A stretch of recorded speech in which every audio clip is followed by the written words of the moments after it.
Prince of Persia comes back. And we get Tokyo Game Show.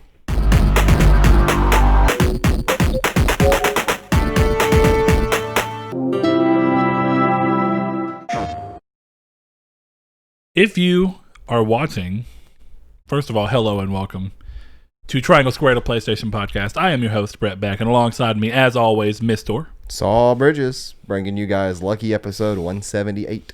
Yes. So if you're watching this on Half Chance and something looks slightly different and odd to you, I had to use our tripod from the studio for a completely different project this weekend. And when setting everything back up to that, I was like, yeah, that looks about right. And now that we're here, it's ever so slightly not the same. It's not bad. It's kind of like I keep looking, my eyes would avert to the camera perfectly, and now I'm like looking above it. Yeah. So don't think like I'm just not looking at you. It's going to be habit. We're peering at your soul. So if you're new to the show, stick around till the end so you can find out where you can, interact with us on social media, where you can support the show with more than just your time, which we are always so grateful for, and all that. But starting off the show the way that we always like to do, and I think this one might be the time where it's either a flip or both of us have the same answer for once, and that is a very simple, what have you played? Mortal Shell. Still kind of playing through that. Where are you at? Because I know you said you were going to play a little bit more. Because you can be vaguely specific, and I'll know most of what you have. About halfway for what it feels like through Temple of Ash. Okay, so you've not made it to the boss for the area yet? No. I got past the guy I was having problems with, though.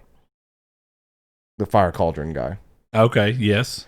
Did you get to the point where you have to fight the guy who's blocking the doorway? He's like stands... That's my point. That's where I'm at. Okay, the guy who has the ring of candles around him? Yeah, now, I also went and unlocked a new shell. I went and got Teal Shell. Teal Shell. I don't know how you pronounce it. But I went back and killed that vampire thing and got his shell. You were really close to just going to the catacombs at that point. I went there. I went to the entrance of it. Because actually, I was trying to find... who's Thick Boy? Oh, Aerodrome. I was trying to find his location... And that was actually where I called it quits for the night on Thursday, is there because like I ran in a complete circle around the map and then I remembered, oh yeah, I was supposed to go down this way. And so I called it quits. But yeah, I've been playing that, really enjoying it. I've been taking my time kind of with it though. I played a little bit of Age of Empires like normal. Oh yeah. And that's kind of realistically it. No, it's not. I played Rust. I downloaded Rust. Okay, I remember you talking about tried that out. Rust. That game's interesting. I had a guy walk up to me with a gun, and normally the key for your mic is V for like voice chat, I guess. I've remapped it to one of my buttons on my mouse, so like I can look around and aim. And a guy walk up to me, and he's aiming his gun at me, so I clicked on my mouse and I was like, "I'm friendly. Are you friendly?" Like 9 times out of 10, they're not friendly. He said, "Hey mate, you got some potatoes?" And I said, yeah, and then he shot me in the head and took my fucking potatoes. So that game's pretty fun. See, that was one of the downsides of the Forest on computer or on PC, PS4 rather than PC. Was that on PC it's got like essentially you can have as many people as join your server as you want or your world, which is cool. And on PS4 you are of course limited to 4. Yeah, I joined a Rust server with like 130 people online, and that game is very much survival based. PvP focused. Well, I was going to get with you and see when we wanted to do it, but I want to do sometime really soon too, like maybe within the next 2 weeks, if not maybe next week. I want to have an episode where we don't really focus on news too much unless something just bonkers crazy happens. And instead we just offer up an episode where it's going to be very community driven, and we're just going to have an episode that's essentially the community's take plus our own takes on things that across the whole generation that we think were missteps, things that we thought that we would have expected. Let's do that around November. I'm cool with whenever, but I there's want to still do a lot of missteps that relatively can soon. happen. Like the next consoles could be a misstep.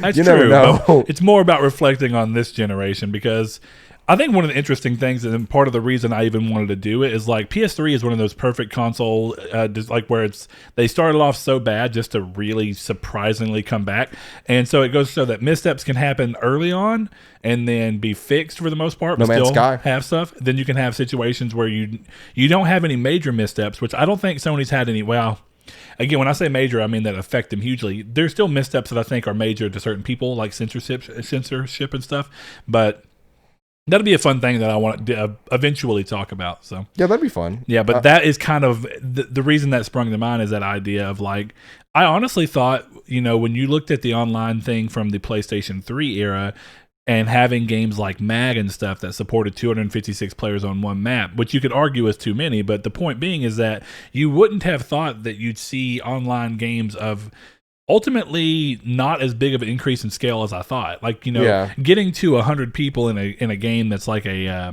Fortnite or something like that isn't really all that impressive when we had, 60 people on Resistance 3 or Resistance 2's online and MAG had 256 people. It's just, it kind of has surprised me that online lobby sizes have stayed so small. So that'll be something that'd be cooler to dig more into because I have a lot of thoughts in regards to that on consoles. Yeah, and you really only see it with Battle Royales, which, speaking of which, I'd be interested if we did like a community night one night this week or next where we can all hop on and play PUBG because it's free. Yeah, because I've never played it still. And it's free, so we could probably find 2 other people in Discord or on Twitter who want to play, and we'll just all chill one night and play that for an hour or two. Yeah, I think that'd be a fun thing. I meant to do that with, which, coming next week, I'll have a lot more time on my hands. I mean, I still have a little stuff going on, but these past 2 weeks have been me like hyper trying to figure out all the stuff for the music release. Mm-hmm. So like even throughout this week, I got to finish building the website and a bunch of other stuff. So fun times. But yeah, I want to do that, and I want to do it with Fall Guys because I still haven't even gotten to play Fall Guys yet. So I played Fall Guys last night with 2 buddies that came down. I'm not gonna lie, I don't see what the hype is about that game. It's one of those that it's actually really cool because like, people say it's Battle Royale, and I guess it kind of is, but it feels like it's just a course of Mario Party games. Well, I don't think that's a bad thing, and I'm not saying you think it is either. It's not a bad thing, but it's just a very repetitive game. The only thing I thought was kind of an interesting thing here is I think part of what got the hype going for it, right, is that PlayStation probably smart to come back behind them and be like, hey, we want to be involved with this game and have it be, console-wise, it's only on PlayStation. Yeah. And the reason that it kind of makes sense is that what's the one area that PlayStation just legitimately has woefully not done anything this generation? Mostly party games. And the only party games they've really done have been tied to weird gimmicks that I think made them feel a little. I think they may have done all right, but like the only party games I can remember from this generation from Sony were all involved with the PlayLink initiative. So there was like That's You game, and a lot of them are about having multiple people do it with input from their phone, which is all right and fine, but your phone is a very indirect form of control in a game. So there are people who are not too familiar with gaming who still like things like Smash Brothers, which I think is a weird. It is a game that is a party game, but it also happens to have a really technical side that if you want to look for it, you can find complexity in really simple systems. So, but outside of like Mario Party and all these different things that are going on, PlayStation hasn't really had that. Yeah, they haven't. And honestly, like this is not a bad game. It's just not for me. Yeah. Is it a bunch of different mini games essentially? Yes. Okay. It's essentially like it's all of them kind of revolve around racing to the finish line, but then there's a couple of them that's like team based. I don't like those because it's like you and like typically like I think like 8 to 10 other guys on your team, and there's one like where you have these eggs that spawn in the middle, but then you have to go in the middle, grab them, and take them back to your basket. But other people on other different teams can come to your basket and take them and take it to theirs, and that's how that game kind of works. And it was really fun the first time. The second time was just frustrating because all my teammates were just running around and not doing anything. And it's based off your team. Yeah. Team-based things on those are always surprising. And the problem is from one thing I've heard someone complain about is that you can't...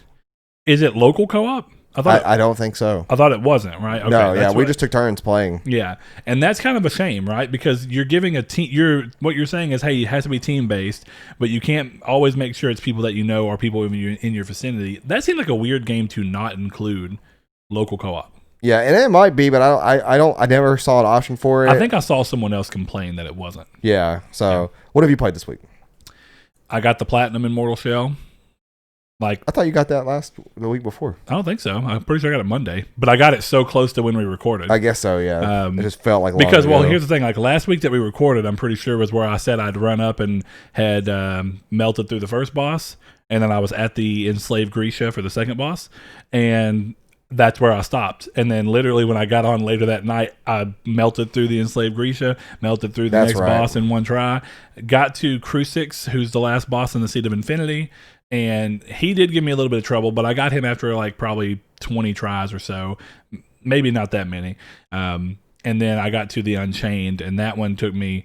You know what made me so mad about that is I have the footage. I don't really understand what happened, and it still bothers me. But on my third try of facing the final boss of the game, I had it down to literally one hit. And then something happened that I cannot tell from the footage of the game, and I got hit by something. I don't know exactly what it was, and it killed me. And I was so furious because it's like it made me so mad that every time I try and play afterwards, it's just like my anger was getting the better of me.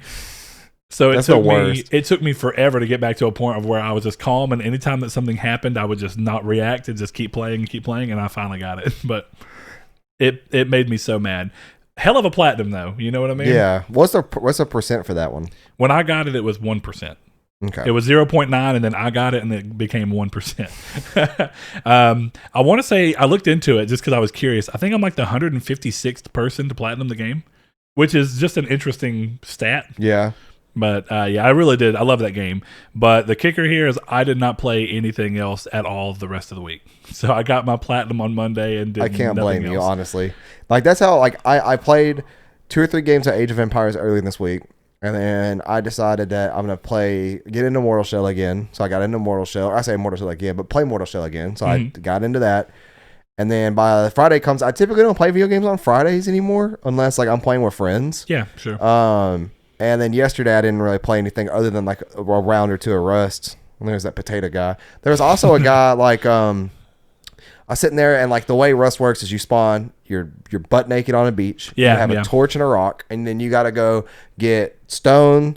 You got to go get wood. You got to go find hemp for clothing and stuff like that. You got to go get your materials and build a base. And then eventually you'll get to an end game where you actually have some weapons, and then you go raid other people's bases and take all their loot and stuff. What's interesting about this game is that it's a server based. You could go to sleep and log off your game, and somebody can raid your base while you're not online. Oh yeah. So like you have to, it's one of those like you may log in and everything you've ever worked for is gone.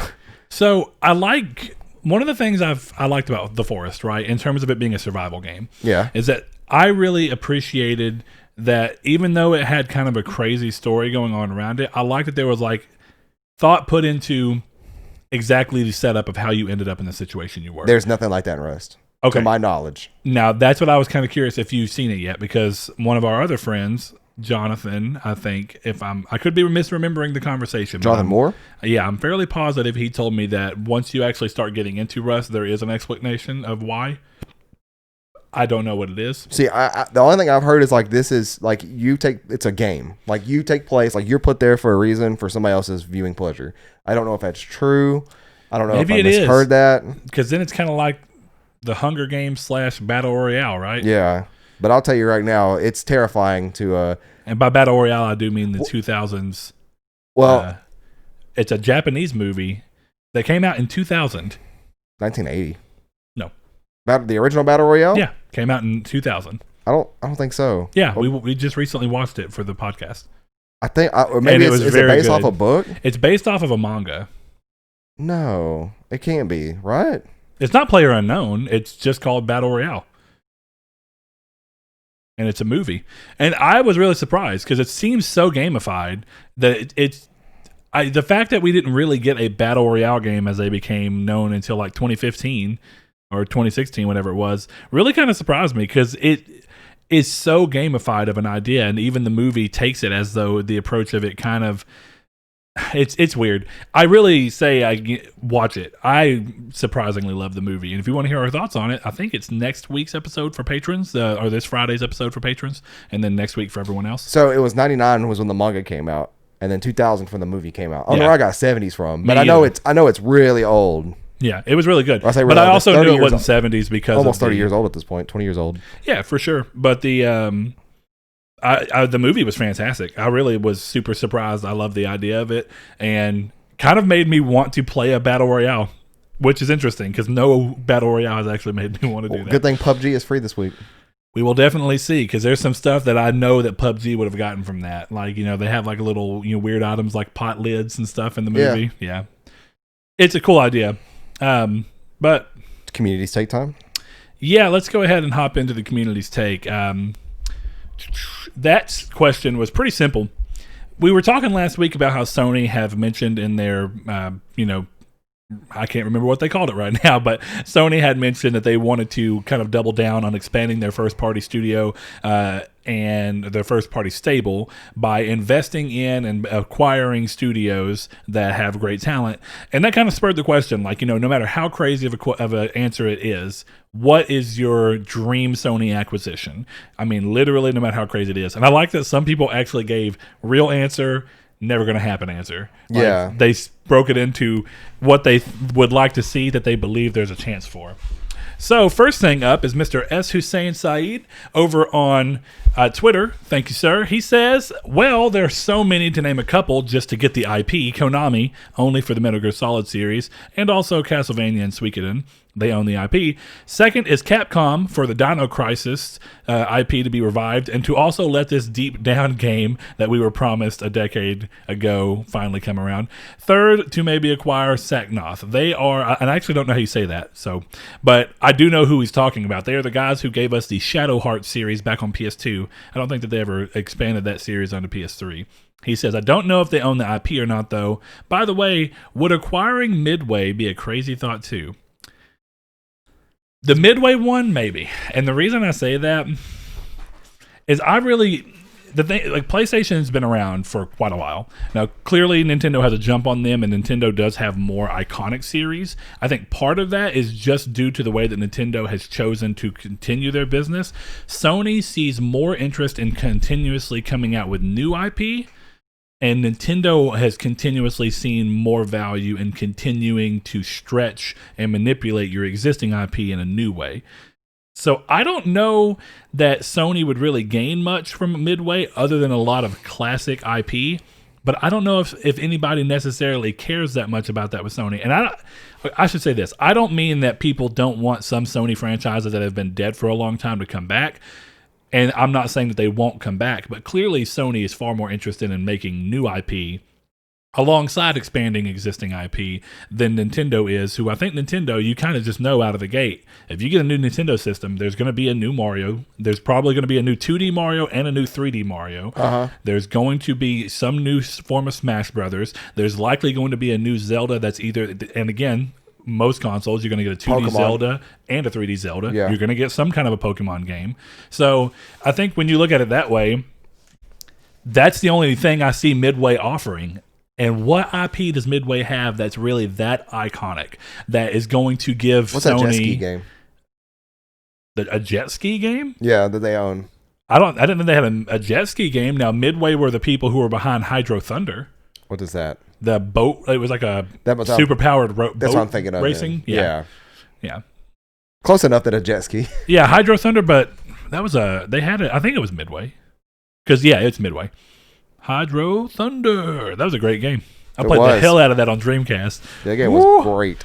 That was cool too, because you used to go into the arcades and you'd see them and you'd be like, I could play that at home now. Our Walmart had one back when they had the game room thing. They did, and that's where me and Seth played it a majority of times. But I mean, do you see anything beneficial really from Midway? That's just like, okay, what I should say is the purchase would only make sense if you're going to get IP that are as legendary, in my opinion, as something like Mario and Zelda and Kirby.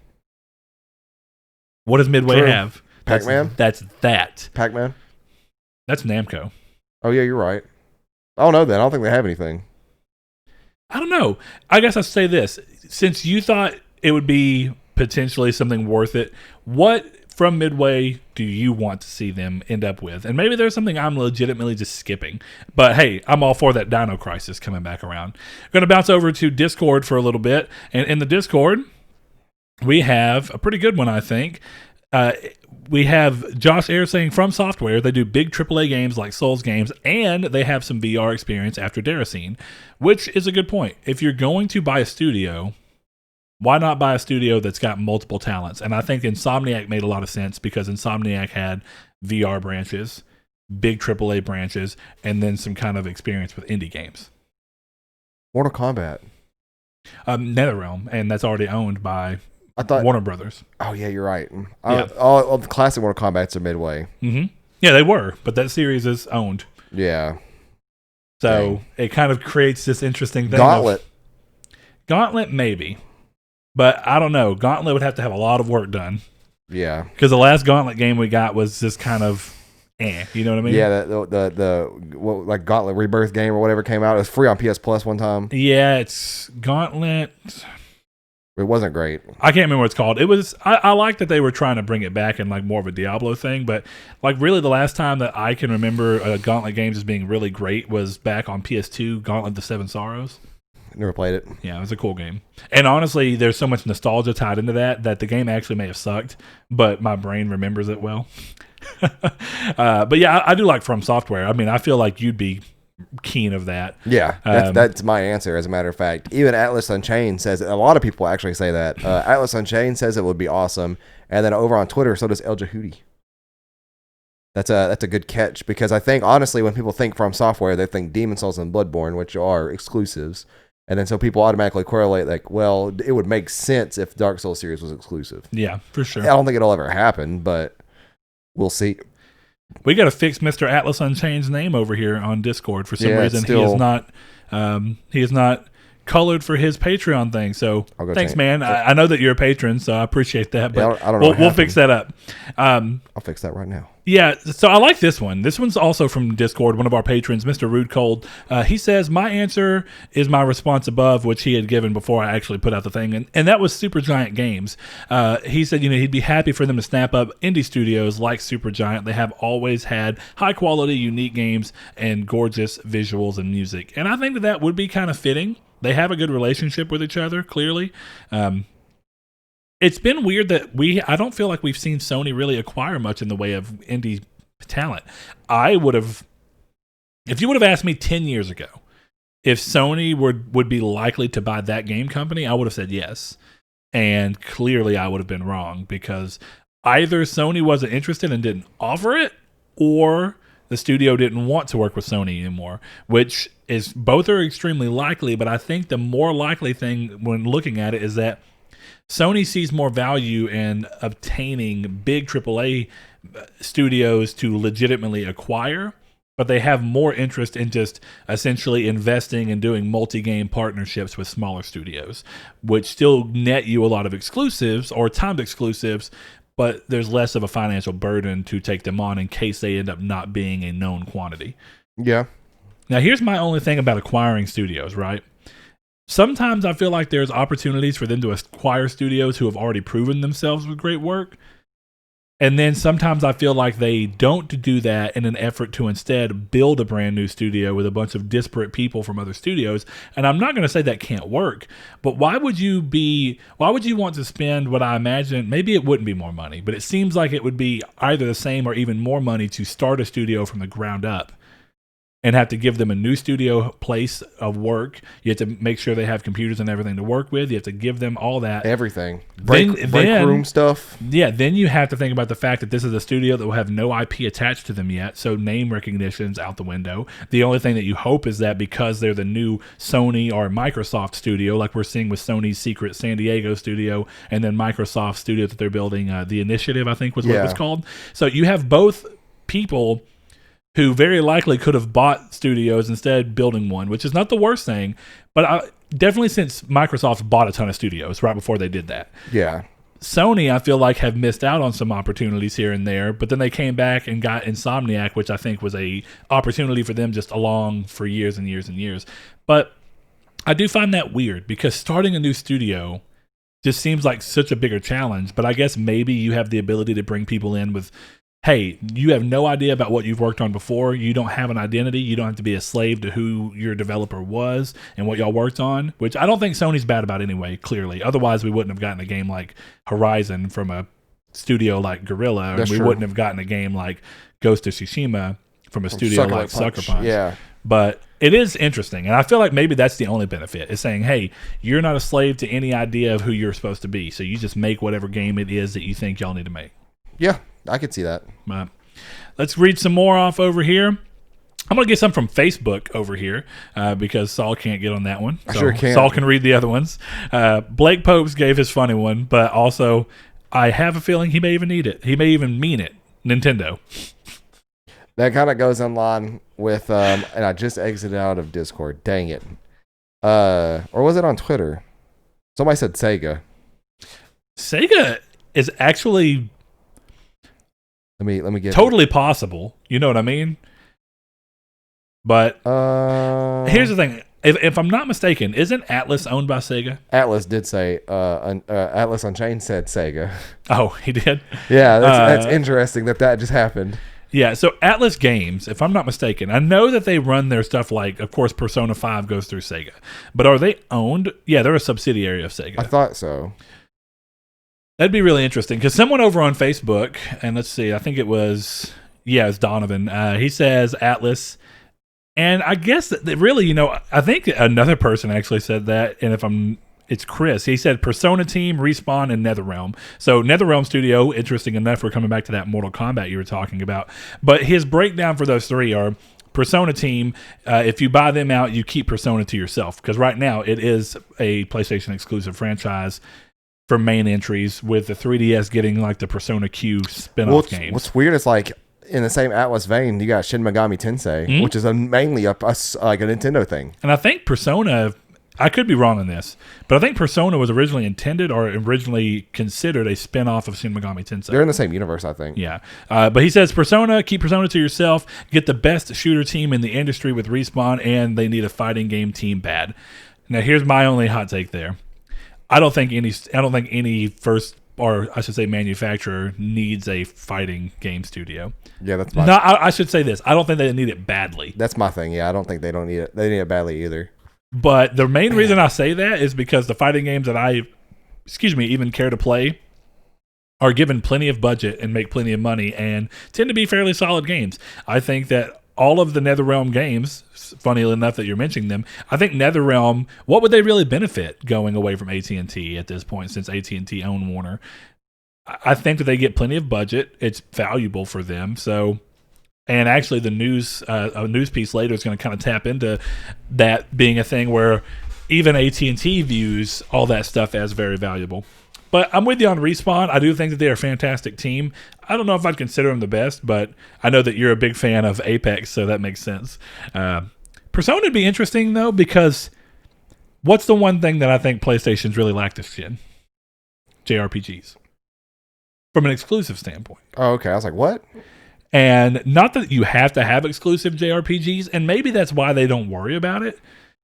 But I kind of, I think one of the biggest studios that has so many subsidiary teams within them is Sony Japan. And very seldom do we get games from Sony Japan. Like, they end up being a support studio a lot. They do end up doing some games that are a smaller scale, which is cool. But it's like we haven't seen anything just humongous from them. If anything, we've seen more Sony Japan games get remade this generation. And then, again, assist in development again with something like Gen Design getting Japan Studio to help them finish up The Last Guardian. But let's see, let's see, Frictional Games. Oh, yeah. Allie Diane Coble says, Frictional Games, I need more cerebral horror in my life. And if I'm not mistaken, aren't those the people behind... Yeah, Soma. That's what I thought. Because before Soma, it was...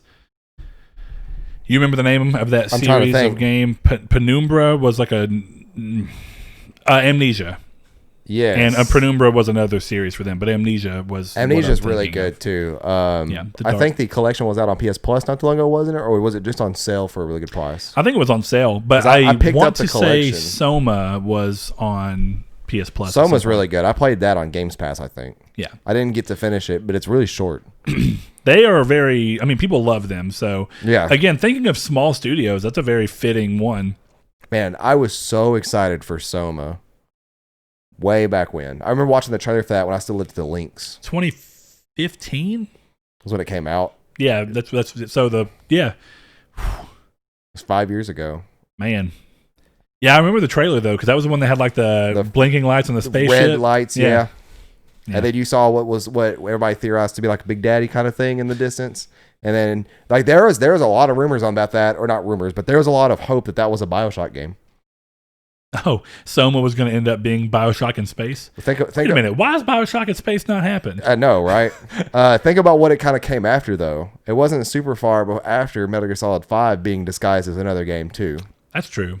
But then again, BioShock's not known for taking people on ruse cruises. You know what I mean? The hell do you mean? The first BioShock is a ruse cruise, the entire thing. But not really. My point being is that not hiding what it is. I guess that's you true. play the game, and the gaming story experience of itself may be a ruse cruise. I get what you mean. Would you kindly shut up? Hey, listen. Play BioShock. It's a great game. Yeah, play BioShock. It is a great game. Yeah. I still need to play Infinite. I forget you've not. It's good.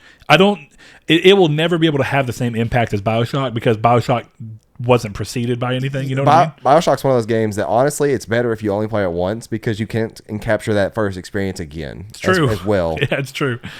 Here's one of my favorite ones, and then I'm going to switch over off Facebook for a little bit. But Derek Porter says, Arcane Studios, they already do great work, but if they were given more financial backing, they could probably develop a new massive IP for Sony. I think that the chance of this We happening... need a Dishonored reboot. Here's the weird thing. Bethesda clearly own Arcane. But one of the weird things going on right now, and I talked about it a couple episodes ago, is that Bethesda and Sony have had some odd relationships throughout the last few generations. Yeah. And that's why I found it so weird that Arcane's next game, Deathloop, is getting PS4 exclusivity for some period of time. They're working with them and putting in features that are specific to the PlayStation 4 that are a great idea, like jamming your trigger when you jam your gun. Yeah. Why is that PS5. happening? PS5, thank you. Why is that happening? I don't know. Why suddenly this switch? Hang tight for a second. I got a wild ride for you. Dishonored MMO. Nah. Even though technically it could work. It'd be bad. Here's my favorite thing about MMOs that actually think about the likelihood of... Dishonored ARPG. Maybe, actually. Yeah, that would be actually pretty cool. Maybe. But going back to your MMO thing, I don't know how much you know about the story of... I mean, you should know enough about the story of Dishonored. The first one, because you played the first one. So you know who the outsider is. Right. And you know basically the touch of how you get the power from the outsider. So this is one of those things where I remember the first time, it's like people always wanted Skyrim as an MMO. I'm like, but why would you want Skyrim as an MMO? The whole point of it is that you're the chosen one. So if everyone's the chosen one, suddenly nothing matters. This just makes me... How many times are we going to talk about Dishonored and then I want to play it, but I never end up playing it again? You need to play Dishonored 2 very badly, because I wager that Dishonored 2 is actually the better game than Dishonored 1 by far. That's like saying BioShock 2 is better than BioShock 1. You are incorrect if you say that. I agree with you. Even though I think at one point in time, Donovan actually did like BioShock 2 more than BioShock 1. Probably as he was playing it. I could see that. I appreciate the idea of trying to flip something on its head, but... They flipped the car over. They didn't flip it. It wasn't a bad game. But it clearly wasn't as good. But it was also a different developer, 2K Marine. I think it was, yeah. But going back to the Dishonored thing, man, Dishonored 2 is fantastic. I really do think that what it does for the series and how much... I really still want to replay it as Emily. Did you not play it ever as Emily? No, I just played it as Corvo again. Yeah. Or Corvo Atana. Yeah, dude. Every time I look at this mask, I think it's his mask. Well, it's up there. I know. It's just like... That's one of the coolest video game designs in the world. I really love the kind of weird steampunk in between that they chose to go towards. It's like Victorian steampunk for that entire, or maybe I not say entire series. I can't speak for 2, but for 1 for sure. Death of the Outsider, the third kind of the standalone expansion that they did, was really good actually, and the 2 expansions for the first game also really good. I never played those. The Knife of Dunwall and the Witches of Brigmore, I think is what they're called. Both really good. Knife of Dunwall sounds like Eldritch Horror. Dunwall's the city from the first game, so the Knife of Dunwall is talking about the main bad guy. Dunwich. Yeah, okay. Never mind. And the Witches of Brigmore, both of those are fantastic. And you know that I hardly ever played DLC. I was so enthralled in Dishonored, and I had the benefit of playing Dishonored after all the DLC was out, that as soon as I got through playing it, because I was playing on PC, as soon as I got through playing it, I immediately bought the other 2 expansions. I'm about to download Dishonored again. Yeah, I'm in such a fluster cluck of like games right now. But you know what? I don't care. I kind of actually spent the week not playing anything because I was like, I just don't care, and I have other stuff I got to do. And there's a high chance that that's going to be my next week as well. Though, Kingdoms of Amalur does come out Tuesday. Got to wait for my collector's edition to get in, and if they're going to be quick enough. Let's see. To get back onto what we've been playing this week, I kind of forgot that I pre-ordered Tony Hawk, so I never called to get it canceled. So I have Tony Hawk, and I played that on Friday. I actually did play something on Friday. I did play that. Pretty good. It's actually really good. Do you like it more than the demo? Yes. Once I got like the mall unlocked and like the school unlocked, I was like, okay, this is classic. Also, the soundtrack is exactly the same, except something really weird happened to me. You know how I was just telling you about Machine Gun Kelly getting into pop punk fully now as like having a full album? There's a Machine Gun Kelly My Bloody Valentine song on that game. Yeah, yeah. And that threw me off as me and Annie were sitting there listening to the soundtrack, and you can, in real time, skip songs by clicking R3, which is cool. Yeah. And it got to that song, and we had just got done listening to a Machine Gun Kelly song on my computer, and I was like it really threw me off there for a second. I was like, did I somehow connect Spotify to this? Because you didn't expect that new of a song? Yes. I knew that they were doing the same soundtrack for the most part. I think a couple of songs couldn't. And then from there, they wanted to round it out with some new songs. But as long as it stays to the aesthetic of the games, I guess it works. You know what I mean? Yeah, man, I'm telling you, it really is. It's worth $40 for those two games. $20 a piece. Come on. Fair. Let's see. I'm going to grab a couple more. One of our new patrons actually just became a patron, I think, today, if not late yesterday. Shafe Dog. Mr. Richard Schaefer. He says BioWare, and I really like this answer. BioWare for a chance to get a Jade Empire rebirth, but honestly, my first pick would be Rare. The single best thing I think they ever did, in my opinion, was the Xbox avatars. Take that concept and recreate the social space PlayStation Home using the Rare avatars. And that led me down what actually originally inspired the idea for looking at wasted potential and missteps and things that you wanted or expected to see out of the generation. Mm-hmm. And I'll go ahead and kind of cheat on one of mine real quick or tease it. I also played PlayStation Home and really enjoyed it on the PS3. And I remember when PSVR got announced. And I think I may have even said this to you in private at one point, but why would PlayStation Home not come back as a PSVR game that would essentially be a way to bring that back so people who loved it, you'd get good, PR for that. Yeah. But you'd also get the ability to have your own VR social space that you can walk around in, play around in, that's curated by PlayStation. And it kind of acts as, they could have really jumped into the VR chat thing that was like a hype around, and it would have been really, really cool to have something like that on consoles because you already have the headset integrated. Yeah, sure. And even if you couldn't do it like VR chat where you can be anybody, you could at least create your own character. So going through it, you can maybe make your character look like something. One of the most fun things about Little Big Planet 1, literally one of the most fun things, me and Seth would sit here playing the Game of the Year edition, and I would just make any character I could think of. And I would just use stuff to make official costumes, and then you could save them. Yeah. And I would be like, I made Oprah Winfrey. I made Michael Jackson. I made Iron Man. I made all these things. And it was funny because a lot of them I would make before they even got announced as official characters. Yeah. And it was just a cool idea. So doing the same thing there and kind of letting people play VR chat with their own self-made avatar that could look ridiculous would be fun. Wasted opportunity. But it's true. I was surprised to see a lot of people mention BioWare because on the same thought, Dennis says, I'd love to see them acquire BioWare. They may not be making masterpieces like they used to, but I still believe they could make a comeback, which kind of got us talking about, this is a good question in relation to looking at studios that you would like to see someone buy so they may return to former glory. Yeah. You have the problem of, why are they bad? Are they bad because of their current ownership or because of mismanagement problems or a mixture of both? And you never know either. That's the crazy part it could be a mixture of that. It could be a mixture of a million different things. But we'll just never know, I guess.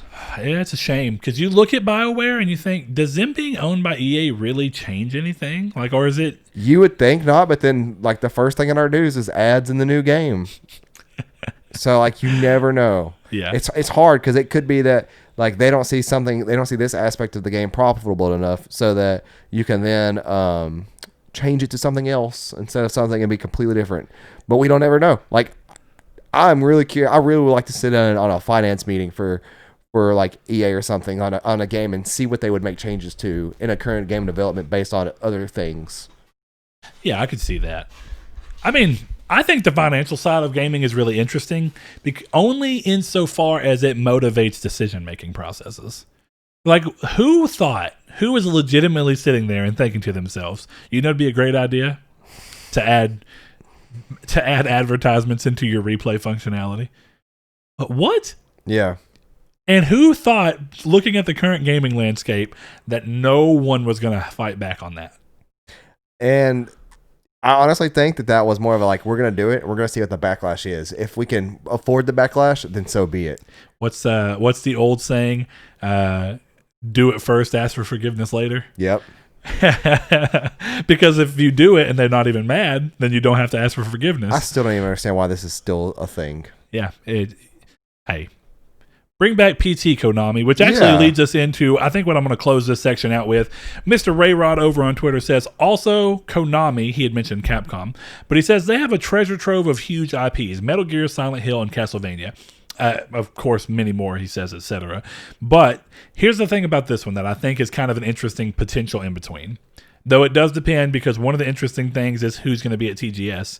But Konami, I could see, and we were talking about the crazy Silent Hill rumors, right? And how one of them was going to be a PlayStation exclusive, and that PlayStation was going to be the one bringing it back and licensing the IP out to be able to publish it actually through PlayStation.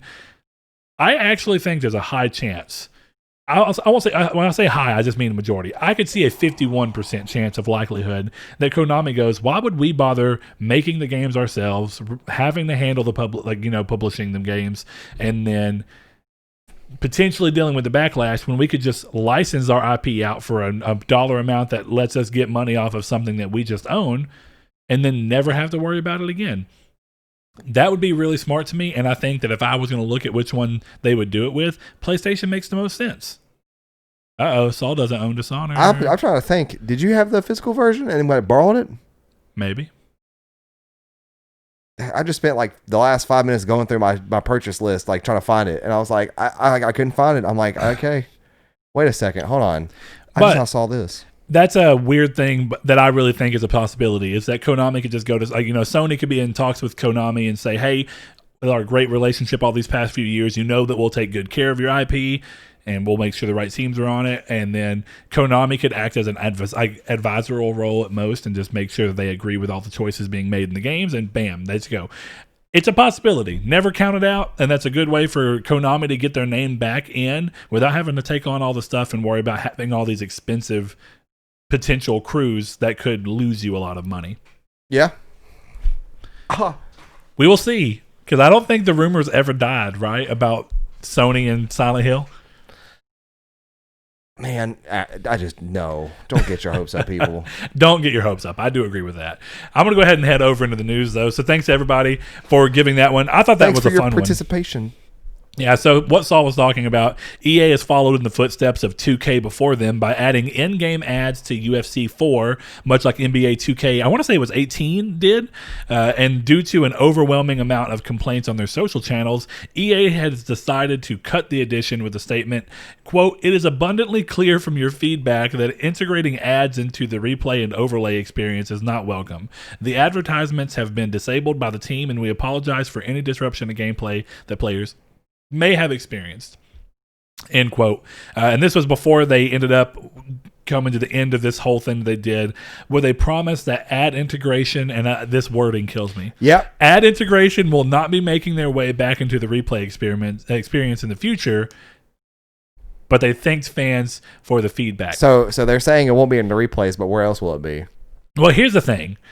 I'll give them a little bit of credit in that all sports games are, in a sense, and always have been, kind of glorified advertisement, because in real sports, this I guess what I say, a sports game, a video game, actually does feel more realistic when you see all the panel boards at the side that having have like advertisements, having like advertisements, yeah, and you see Splooge Energy or something that doesn't exist, it's like, this takes me out of it. Exactly. And even having, like, in the UFC games, having a sponsor that's on the ring, like, is typical. Yeah. Like, Napa or whatever. It's fine. And you look at it and you go, okay, yeah, this kind of helps me feel like this is an immersion thing. But there's a difference between doing passive advertisement like that, where you see it, but it's part of like the transition. Like, I don't think anybody's upset that you show the crowd cheering on and it happens to be at the bottom of the stands, you see advertisements. No, that doesn't bother me. But when my game gets interrupted for full-on commercials. Exactly. Yeah, when you go into that, like buying a sports game, like this is going to be like watching the sport. You're going to see these kind of like visual advertisements that are product placement. But that's what it is. It's product placements. It's not commercials. It's funny because The Boys season 2 is one of the advertisements. Amazon, come on. What have you done, Amazon? It's funny because Joe was trying to avoid watching the trailer for that new season, and he was telling me, I forgot what website he was trying to go to, but he couldn't enter it because it was blocked off by a trailer. He's like, nope, not going to watch it. Oh, man, that's bad. Watch Advertisements are a rough thing. Watch The Boys Yeah. season 1 now streaming on Amazon. Speaking of which, where's my paycheck? Amazon. Next thing up, the PS Now lineup for September adds Resident Evil 7, though interestingly enough, only for like 3 months.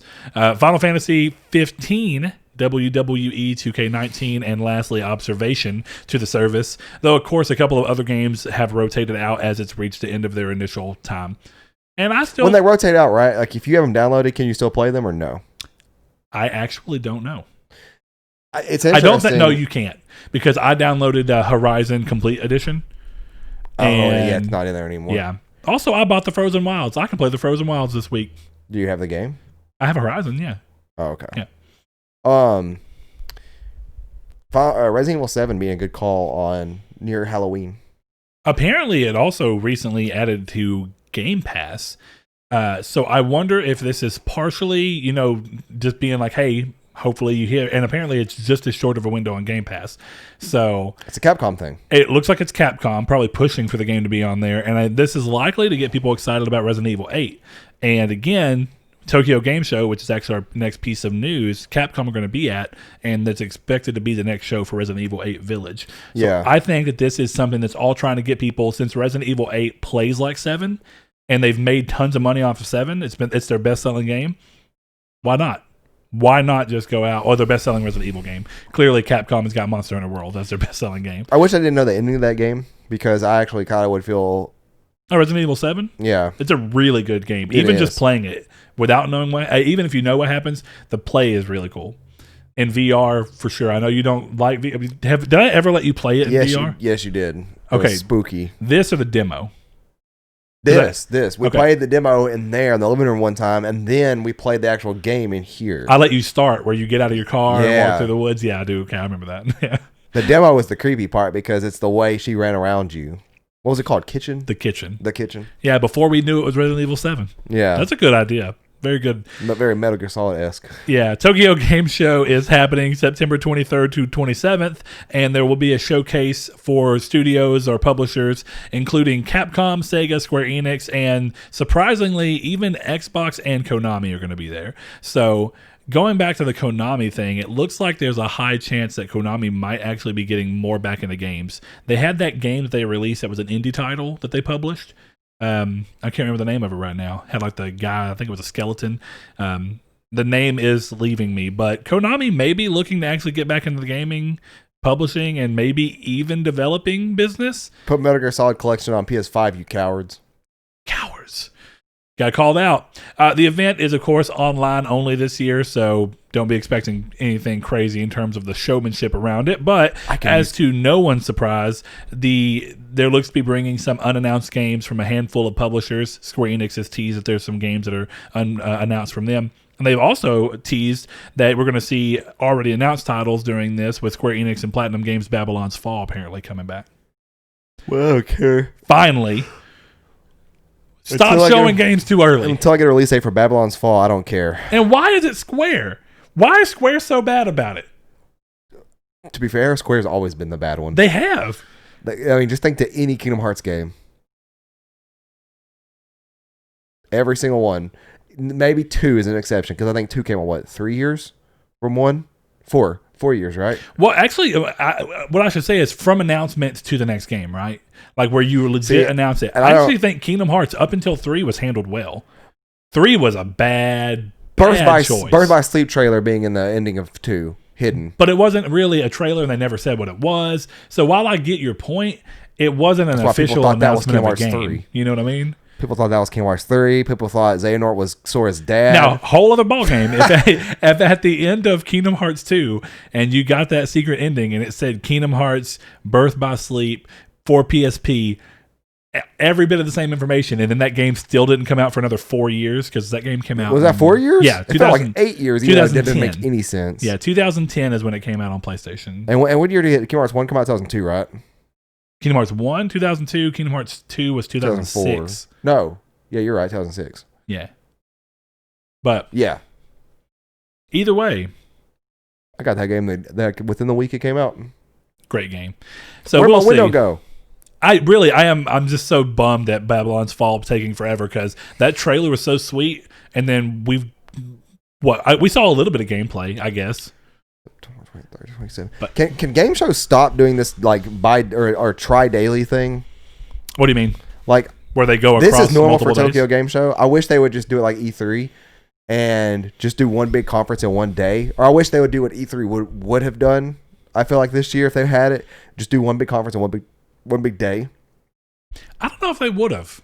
And the only reason I say that is I think it comes down to how news is distributed around gaming, and that they need breathing space for articles and stuff like that. That makes sense. I get your point. It's just been forever since we've done reaction videos, and I'd love for them to do a Saturday game show, like where from 7 a.m. to like 3 p.m. was nothing but announcements, and it was in cut-up segments. And we could just sit there and stream it all? Yes.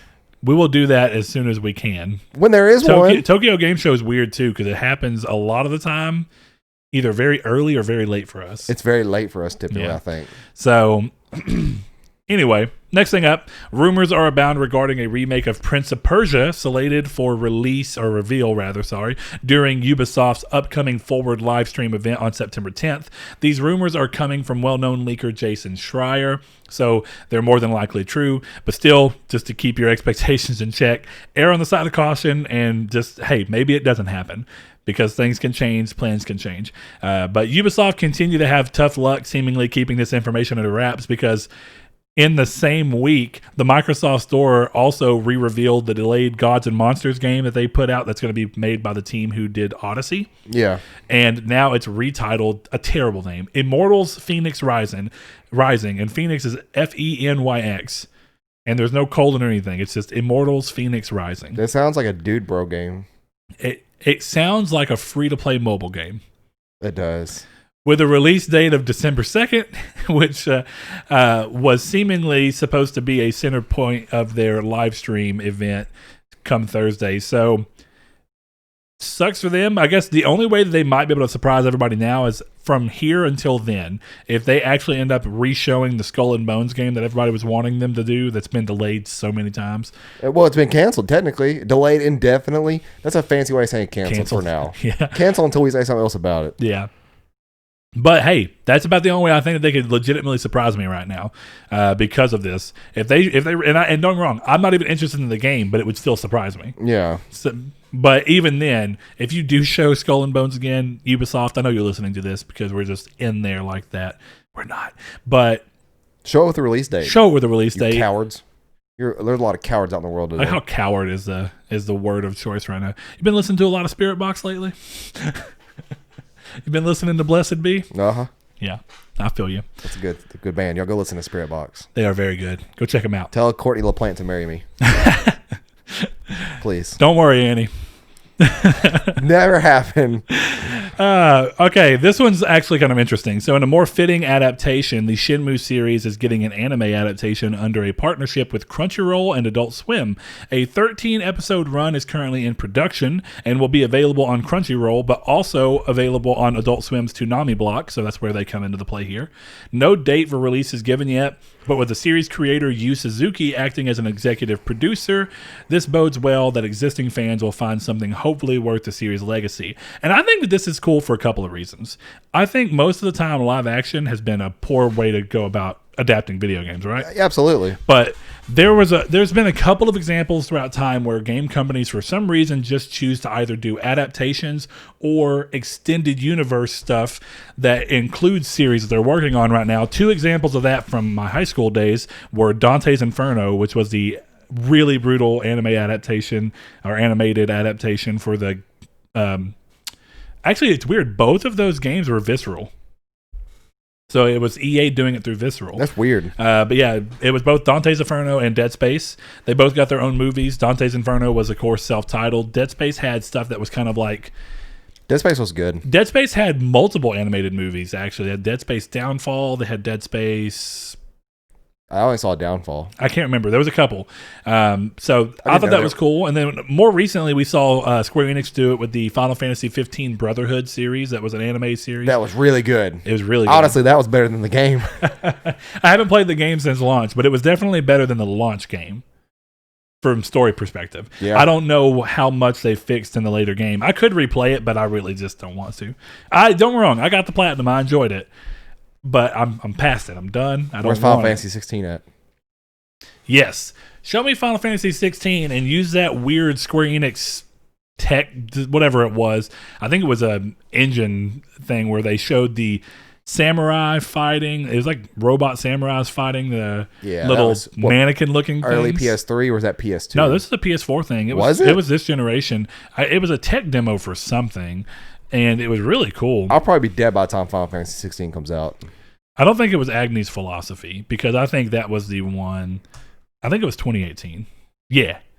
I got to see this real quick. Yeah, this is really cool. So if you've not seen it, you can go find it on a couple of different things. It just was essentially Square Enix new prototype demo trailer for 2018. Just throw it in the middle of the video somewhere. Yeah, and essentially what it is. Yeah, okay. Is it's kind of like a cyberpunk Tokyo. Yeah.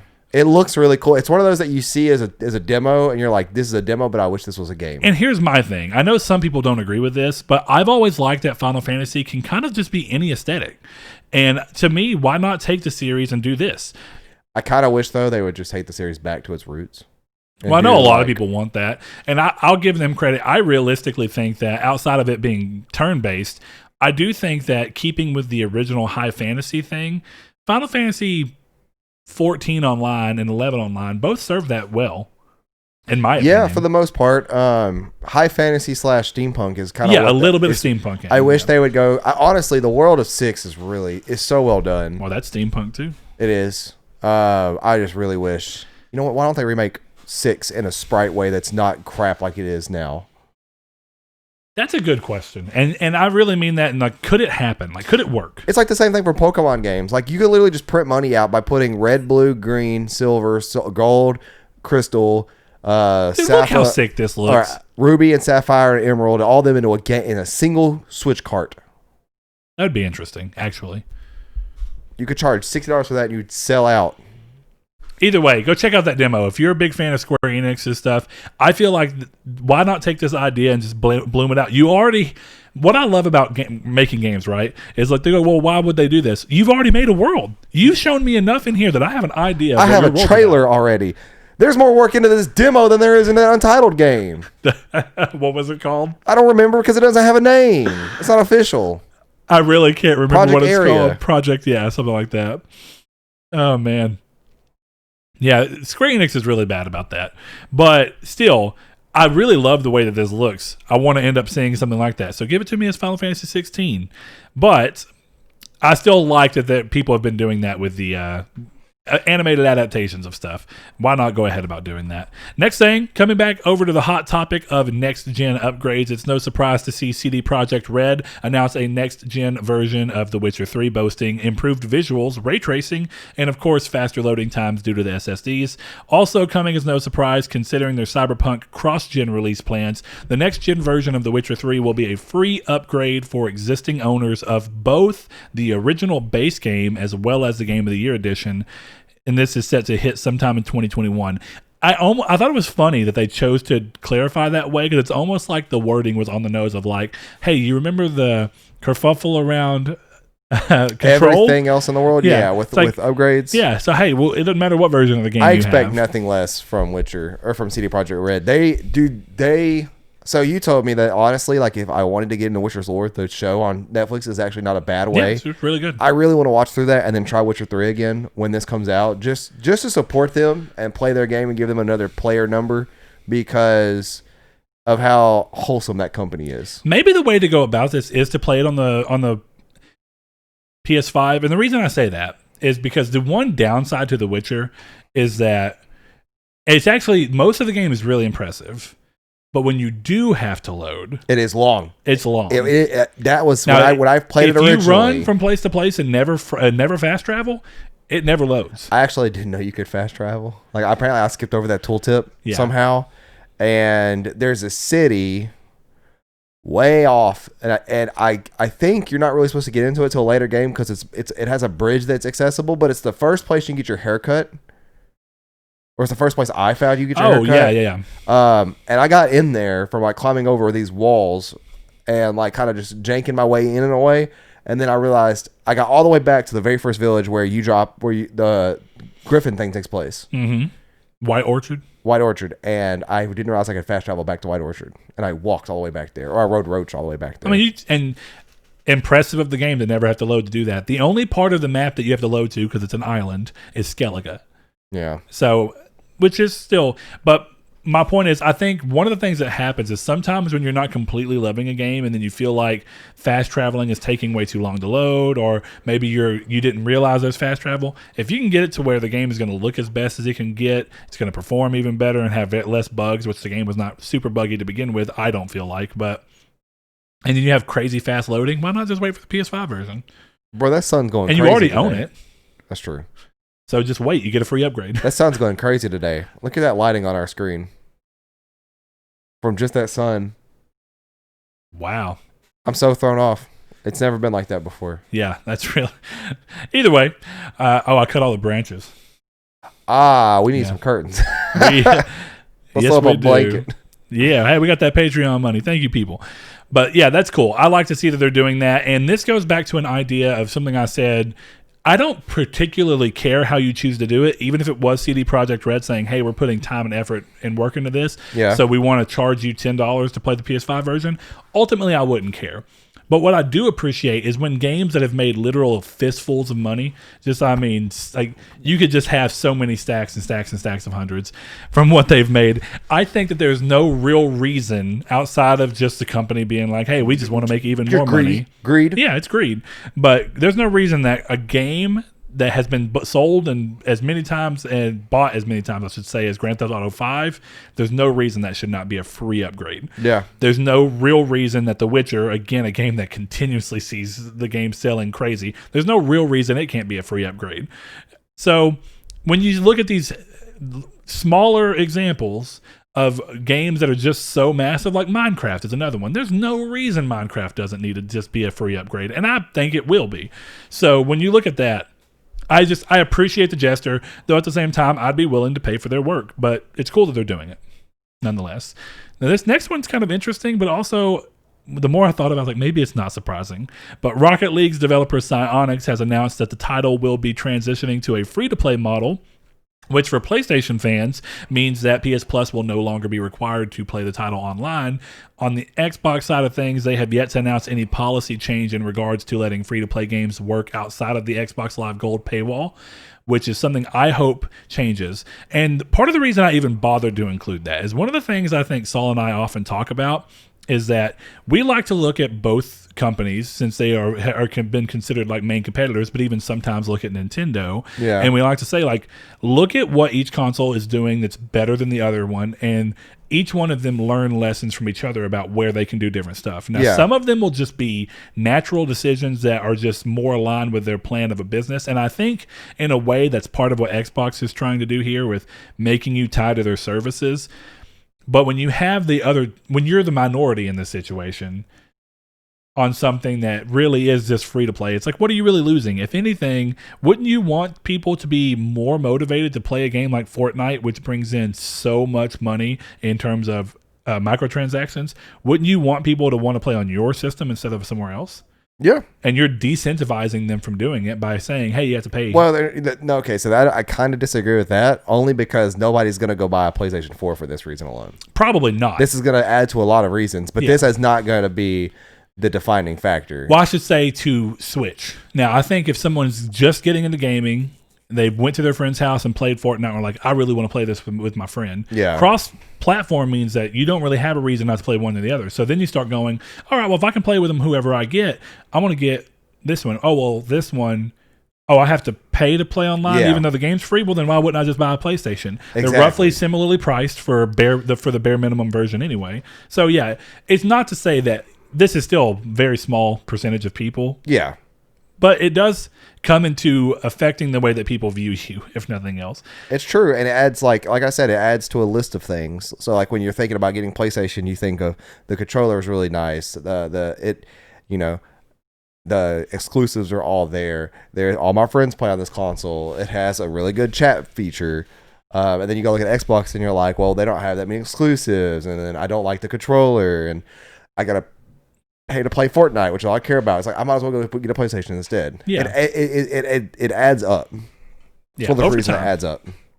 And that why it's one of those things of why it's like the different types of gamers really do have different things. If you're a gamer that doesn't like to buy very many games and you like to try a lot of games, but you hate the amount of risk involved, you may look at the Xbox and be like, Games Pass is great. Yeah. Or you may even actually look at PlayStation and be like, PlayStation now has 900 games. But then, I can play a whole bunch of games. Now, across the board, I will argue that Games Pass is going to have the higher quality. But maybe you just want to piddle around a bunch of different games. So that's true. It really is. It's hard to say that one person does it right. But in this case, I think that Xbox could learn.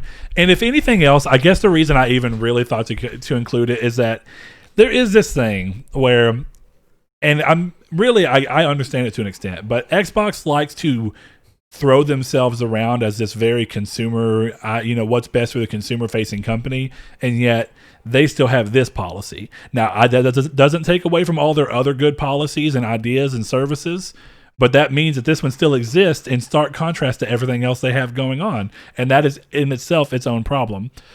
So it can sometimes make a company like Xbox seem like all their goodwill towards the gamers and whatnot is kind of corporate doublespeak, even if it's not intended to be. That's all I have to say about that. But cool to see Rocket League going, because who that wants Rocket League doesn't own it? That's true, because it's only $20 anyways, isn't it? Yeah. And it has microtransactions for visual, which I'm fine with. So by going free to play, you're not really hurting anything. You go the Fortnite route. You just get people to buy stuff because now they don't have to pay for the game. I said this is going to start happening. Yeah. Especially with anything that's games as a service, they're going to be free. Watch, you know what's something else? I guarantee within 2 months, by Christmas, well, by Thanksgiving, Marvel Avengers will be less than $30. Maybe. I bet you. I'll give it. Square Enix gets really greedy with that kind of stuff. Hence everything that happened with Final Fantasy 15. Yeah.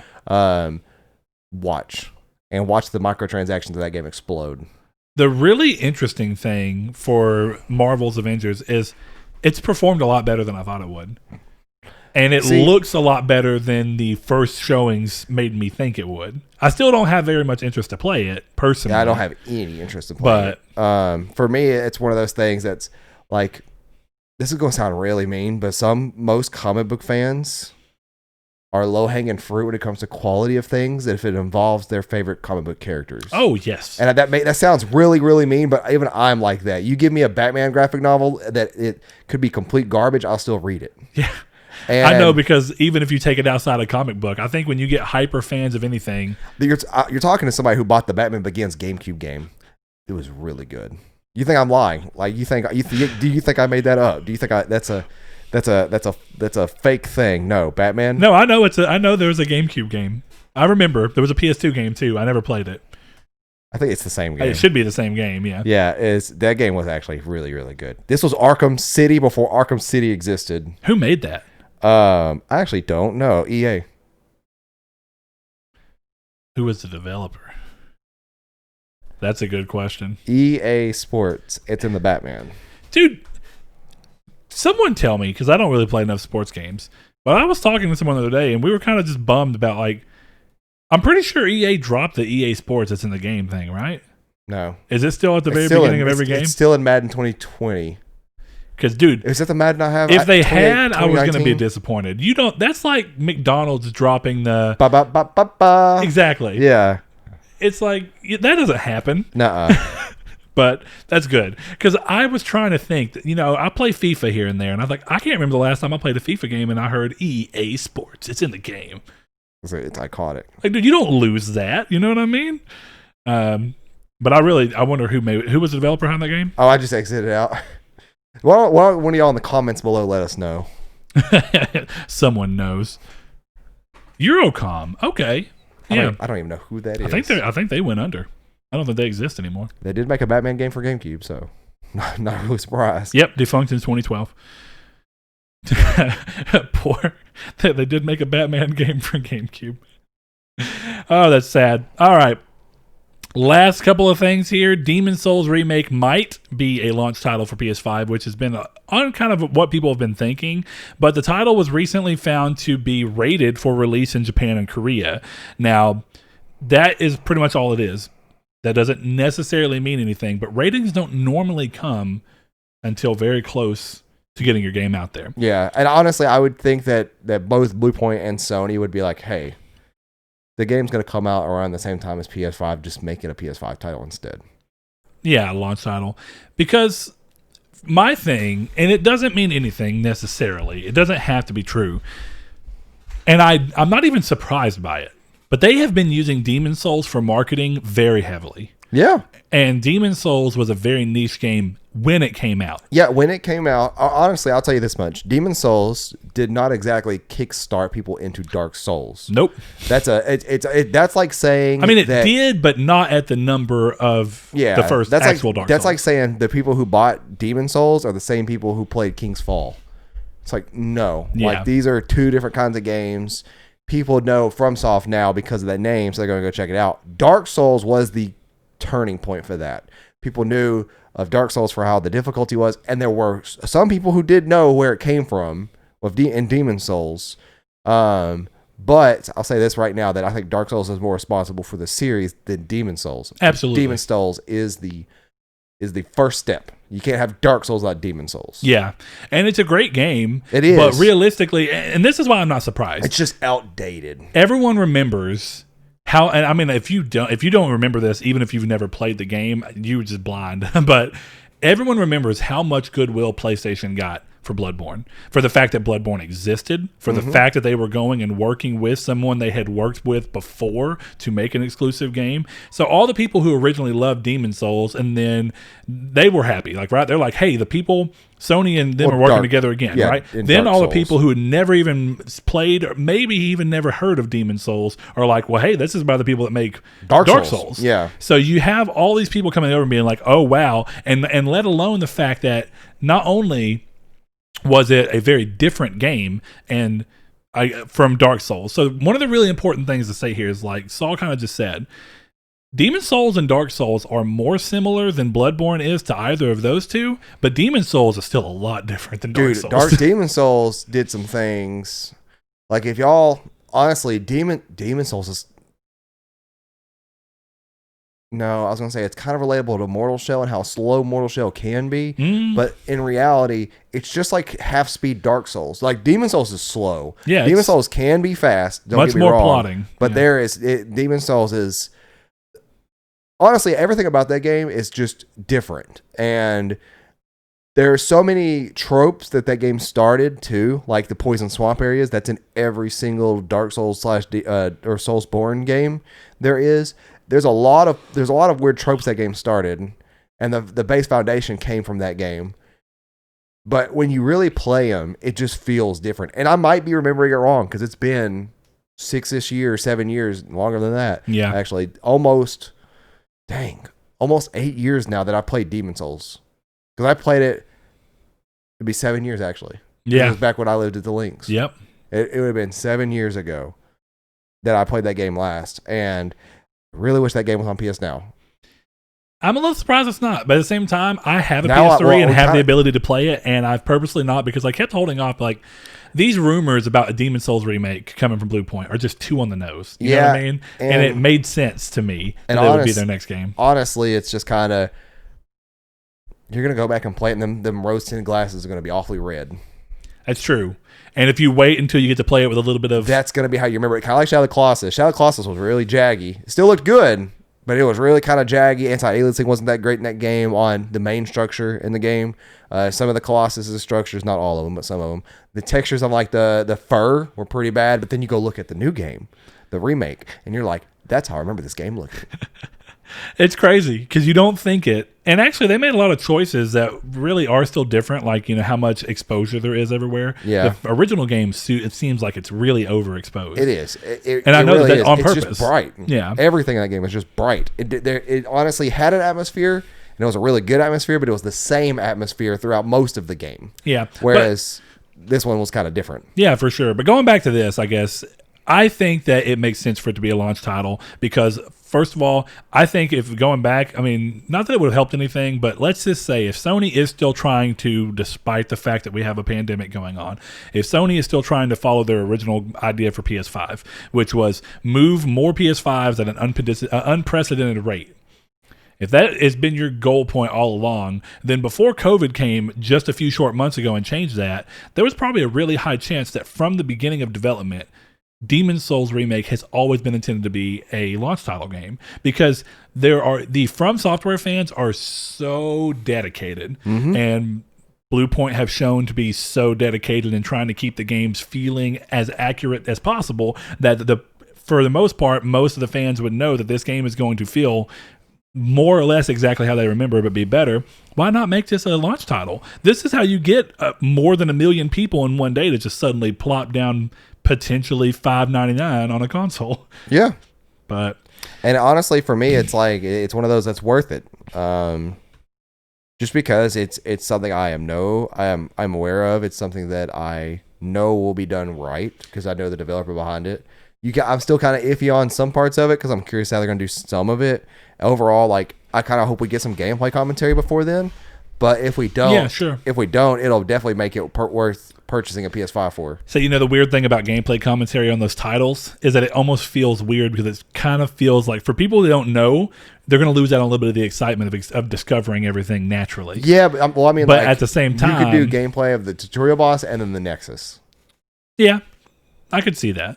Or even like the Balteria Castle. But, okay, like another example, right? Wait, that's not what that's called. I didn't really, Castle Balteria? Castle, is it Castle? Yeah. Okay. I think I just said Castle or the Balteria Castle instead of Castle of Balteria or something. But it threw me off.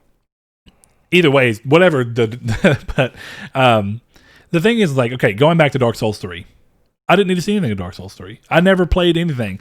The first time I played Dark Souls 3? When you bought it? Go to pick it up from the midnight. They had a thing where they let you run a champion Gundyr or whatever. I did whatever. Idex Gundyr. Idex Gundyr. Not champion, that's later. But Spoilers.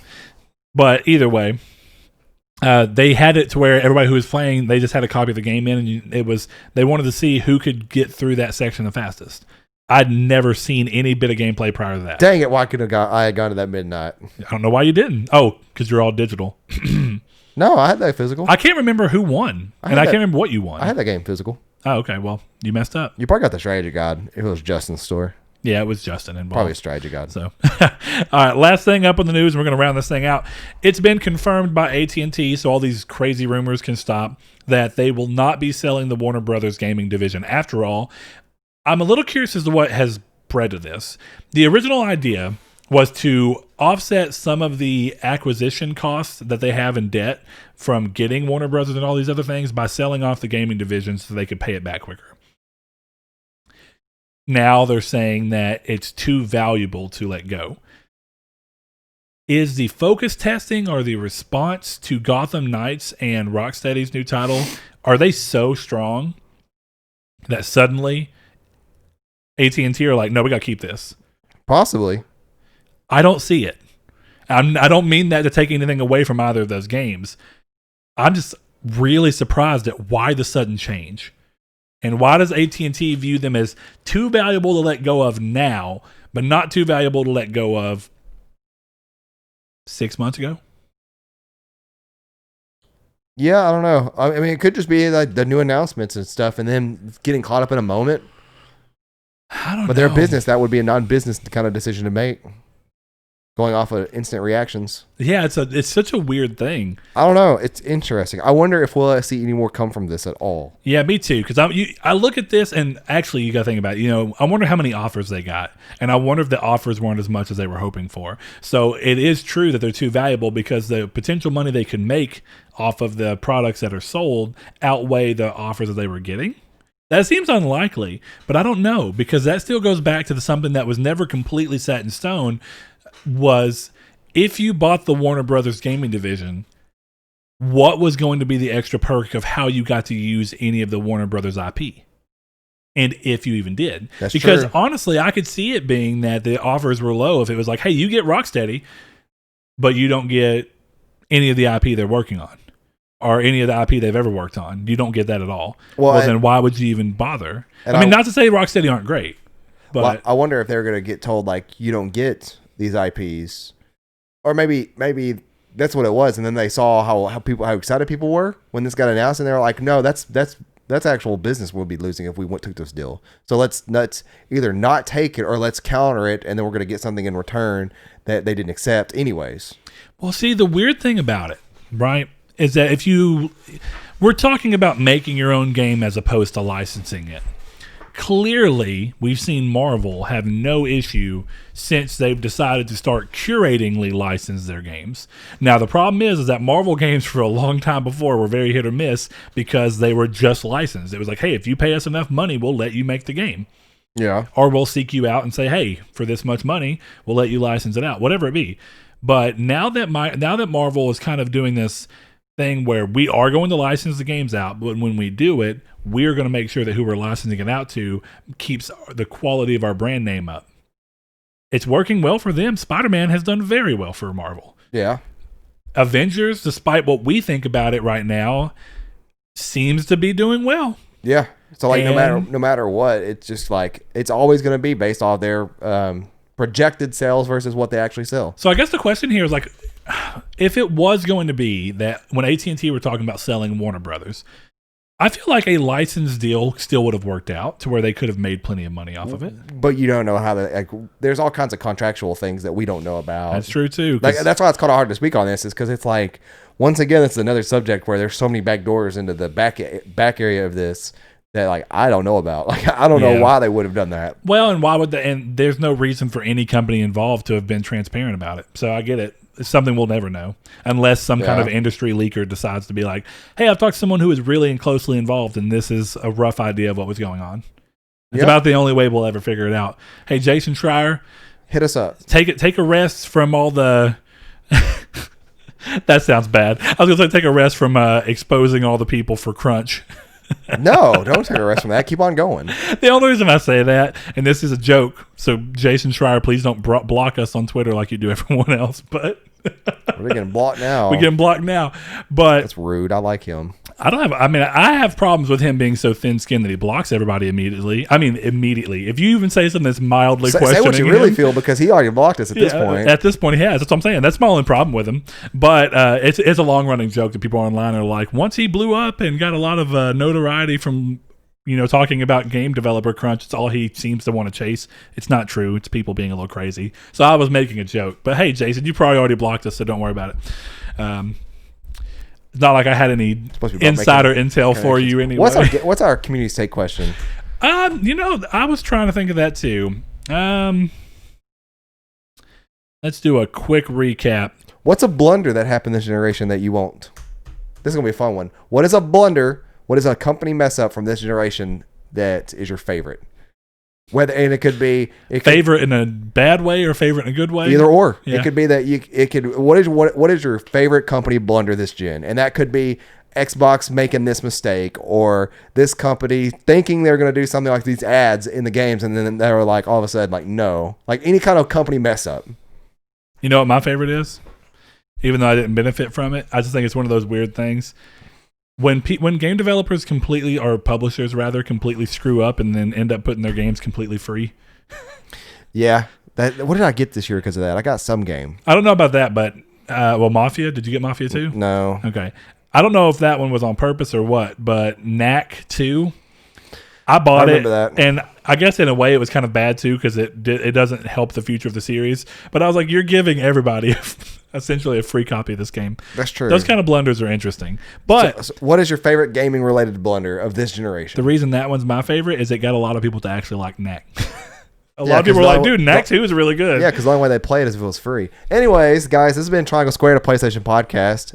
For all those interested, you can check us out in video format on Mondays at 10 a.m. Pacific Time, noon Central Time on YouTube, and you can listen to our lovely voices across all podcast services. If you enjoy our content, please leave us a like and hit that subscribe button. I hate that phrase. It's such a cringy phrase. There's this just the phrase though. Slap that ass on the subscribe button. And if you really do enjoy our content, leave us a review on podcast services that offer them, or you just be nice in the comments. If you don't like it, tell us why and be constructive with it. Also, we have a bevy of places you could follow us on. We have a Discord in the description. We have a Twitter at Triangle SQRD. And we have a Facebook group titled Triangle Squared, a PlayStation Podcast. Go hop into that, get extracurricular out of the podcast with us. And we have a Patreon in which for $5 a month, you can help support this podcast in all production costs. You may not believe it, but these mics are expensive. As little as $1 a month if you want. Yeah, $5 a month though. $5 a month is cool because if you do 3 months, $15 total, you get a custom PS1 case that we've made up. So you get to pick which one you want. You get them all shipped to you. Final Fantasy 7 this month is my favorite. What's yours? You can only answer that question if you've been subscribed for 3 months. So fun story, right? I went and printed out the rest of the cases. Got them cut. Who messed them up? Huh? Who messed them up? It was Texarkana Digital Press, but it's fine. Yeah, I remember you telling about that. I don't want to shout them out negatively. They're good. I promise. I promise. I like them. But anyway, I got them fixed and started cutting them out, and I had everything counted exactly how I needed to. And then this morning I woke up, and Tyler, I love you, buddy. He commented Final Fantasy 15, and I didn't even think.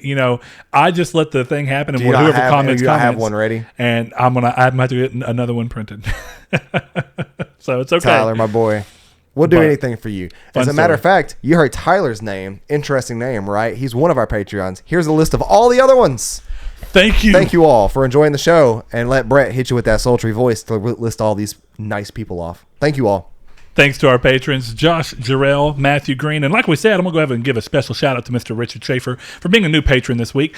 Also, my name is Dan, Luke Bartolomeo, Sean Santarude, Funk Turkey, Danny Villalobos, Corey Hickerson, Blake Popst, Kevin Bacon Bits, Joshua Lago, Eric McAllister, Shadowist, Steven Salazar, The Stonard, Travis Below, Eduardo Palomino, Stefan Swanland, Constantly Kenny, Solitary Red, Chris Figs, Zachary Sawyer, Landis, Rude Days 93, Brian, Donovan Williams, William Digital Spooker, Derek Porter, Josh Ayers, Brandon Edwards, Sean One Neo, Tyler Powers, El Chabib, Jason Clendenning, Tyler B., and Richard Schaefer. Thank you so much.